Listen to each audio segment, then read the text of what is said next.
Prepare yourself for some unpopular parenting opinions. Fairy tales, fantasy, and fakeness, falsehoods? So we're trying to make that work. Did you know that the Montessori style of education and parenting avoids fantasy for young children? Do you know why? Well, we're going to watch this video and find out. It's the last week of the summer holidays and it's raining because now it's September, so of course England must pour down all of the water. It is officially now autumn, but September is also the month of our wedding anniversary. We got married 8 years ago this year, so that's a very exciting time.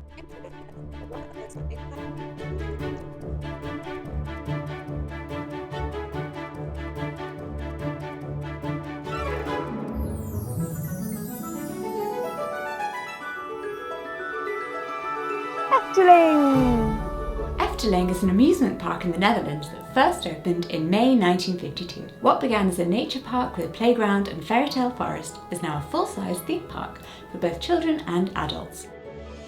The attractions reflect elements from ancient myths and legends, fairy tales, fables and folklore, with deeply nostalgic themes. Amusement rides vary from animatronics and gondolas to 6 roller coasters and 4 dark rides, and it's really fun. Wait, hang on! I know what you're thinking. This is definitely fantasy, Jessica. What was that whole intro about? Well, yeah, you're right. So my wife Claudia and I have been raising our 3-year-old Rupert in a Montessori aligned way since birth. You can like having short hair or you can like having long hair. Doesn't mean anything about whether you're a boy or a girl. Just is. It's going well. Cannot stress enough how powerful of a cheat code that's not available right now is to your parenting game when you have a Montessori child. Amazing. People think that Montessori is just about wooden toys and tiny toddlers cooking their own breakfasts, but my actual favourite part of Montessori is called Grace and Courtesy, which is the Montessori way of teaching children to have respect for themselves and others around them in order to help the child lead a happier life in society. Lots of body boundaries and respectful pronouns, as well as please and thank you. It's very nice. However, back to the main point. In traditional Montessori education, children just aren't exposed to anything fantasy until they are 6. What counts as fantasy? Things that are not real and cannot be real. Magic, giants, fairies, animals wearing clothes, sentient inanimate objects. Why not before they're 6? Well, I will explain a bit more in depth later, but essentially it's because they can't fully distinguish what is reality before then.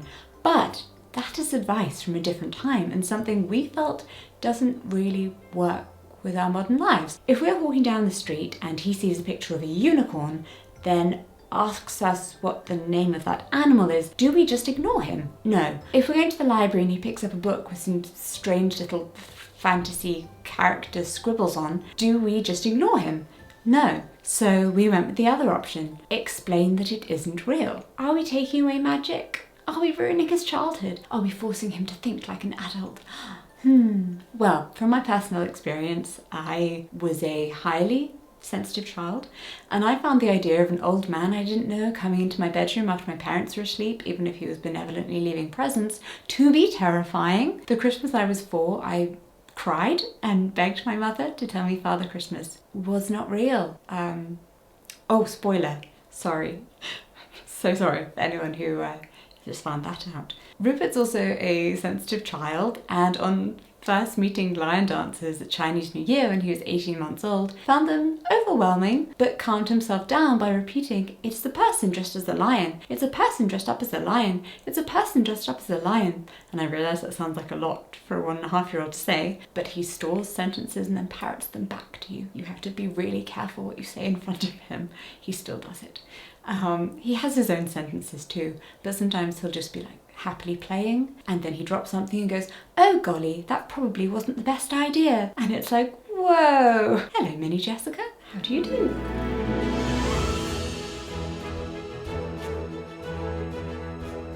Hello. We're on our way to Efteling theme park. But it's a beautiful walk We'll run around through the woodlands. Like often I get like overstimulated at theme parks. Mama, this is the way to dinner. It is the way to dinner. But yeah, I often get overstimulated at theme parks. There's a lot of people, a lot of noises. It's all about Bright like colours. Yeah, it's all about basically like a sensory overload. So it's actually really nice to like come into like this greenery and this space and nature. And I think I'll be very thankful for it later.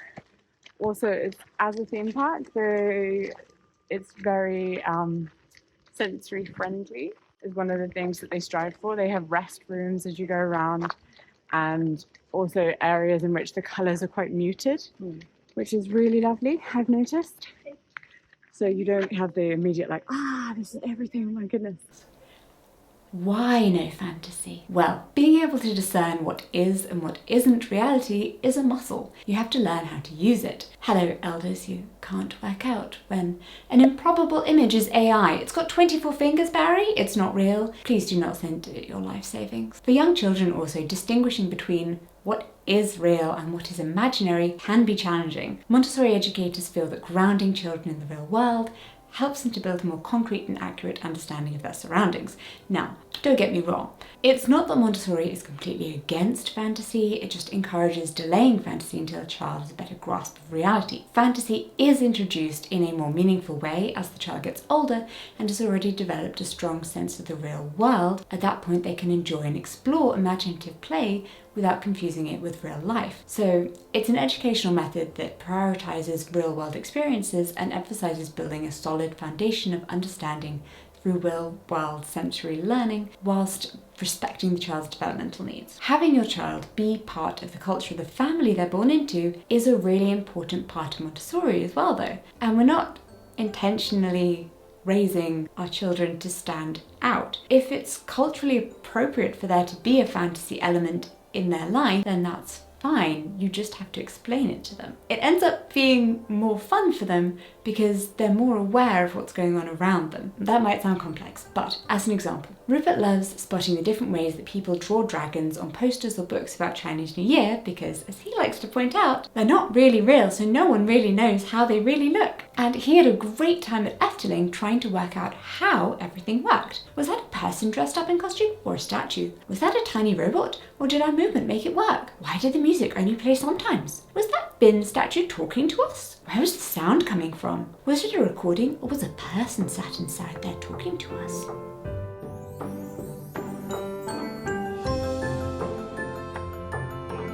Hey, where's that man?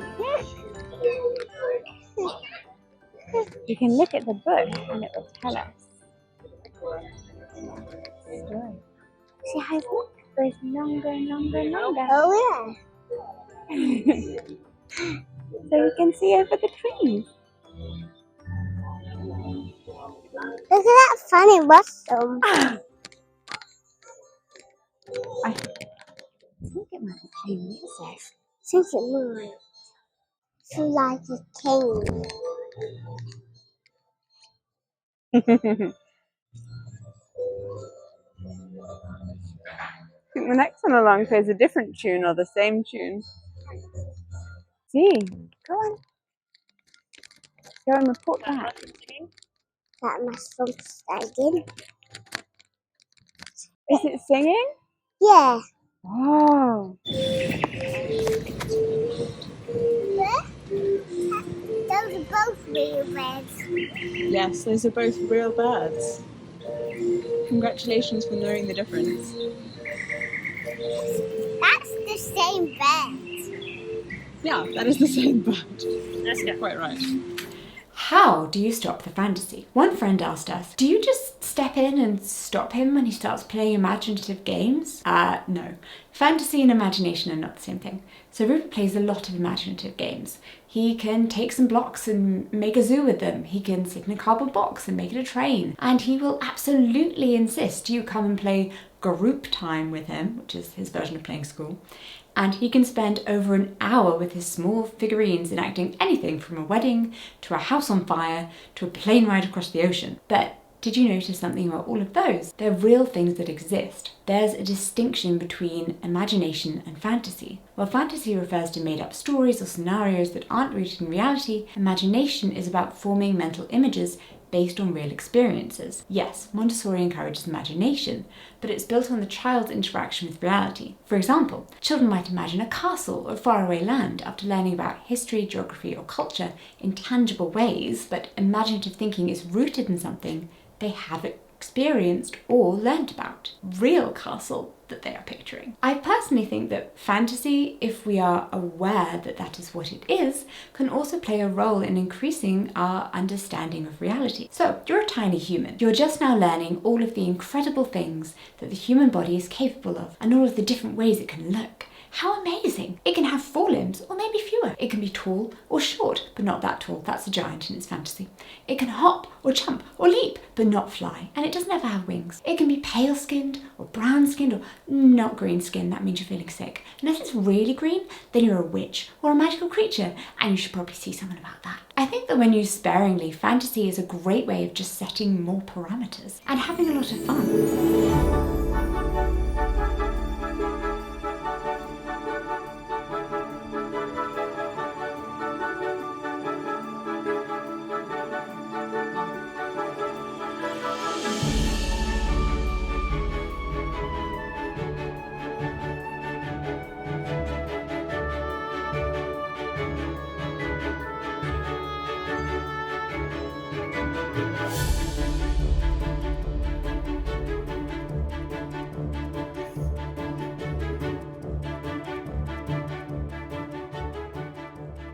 Why only until 6? Well, like I said, Montessori encourages imagination, but it's built on the child's interaction with reality. A lot of Montessori is built around the idea of developmental stages, or planes of development, the main ones being 0 to 6, 6 to 12, 12 to 18 and 18 to 24. Maria Montessori observed that children go through a phase she called the absorbent mind in this early stage, during which they are like sponges, soaking up every detail from their environment. So the children at this stage are focused on learning about the world as it is. Fantasy can sometimes distort their understanding of reality, leading to confusion. Thus, Montessori education believes that as children grow older, they naturally engage with more abstract thinking and can better handle fantasy. This comes after they've developed a strong foundation of understanding the real world. But all children are different, and all situations are different. And you know what? My child gets a bit freaked out by unrealistic things until he knows they aren't real, at which point he thinks they're totally fun. Could that be because he's always been raised within Montessori with a focus on independence and practical life skills,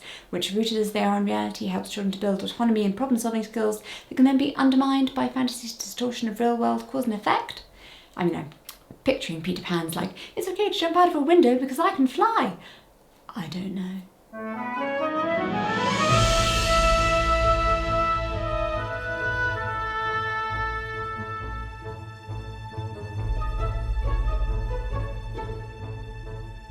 So one of the most amusing things today is the number of people who've come up and asked me if I am working here, because my clothes are very sand coloured and everything here has a sand theme.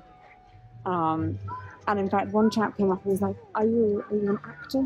Are you working? You work here? Yes. Photo? And I was like, oh no, sorry, I don't actually work here, no. And then immediately after, right when he was stood there, someone who knows me, hi, if it was you, hi, immediately came over and was like, hey, could we get a selfie? I watch you guys. And we were like, yeah, of course you can, yeah, sure. So then we took a photo, and the guy I had just said no to was like, oh, what? Excuse me? I thought you didn't work here. I thought you weren't an actor. And I'm like, I mean, just not for you. Sorry, not in that way. Are we destroying the magic of childhood? Do you remember the first time you saw an elephant draw water up through its nose and then spray it on its back? Do you remember how magical it was seeing that very real animal do that? Well, I was 34, so I can tell you that it was pretty darn magical. What is magical? Incredible, amazing, astounding. According to the Oxford Dictionary, beautiful or delightful in a way that seems removed from everyday life. But that doesn't mean it has to be fantasy. The world is a pretty astonishing place as it is. I loved seeing Rupert interact with and experience the world. I wasn't quite sure what he would make of Efteling due to the fantasy elements, but it was so beautifully oldie worldy that I just had to go and visit. He actually really enjoyed the aesthetic as much as I did, child born from my heart. And he found the fantasy elements to be really interesting. Whenever Pardos, who's the court jester who's in most of the pictures, walked past, he would say, look, there's the main character. What part of the story is he in? And I was like, yes, I've done this correctly. Thank you so much for watching. Let me know your thoughts on reality versus fantasy in the comments down below. And also let me know if you'd like to see any more videos about Montessori, particularly grace and courtesy, because I just want to make a video about grace and courtesy, and I'm wondering if anyone would be interested in watching that. I might just make it anyway, who knows? Again, thank you so much for watching, and I'll see you in my next video.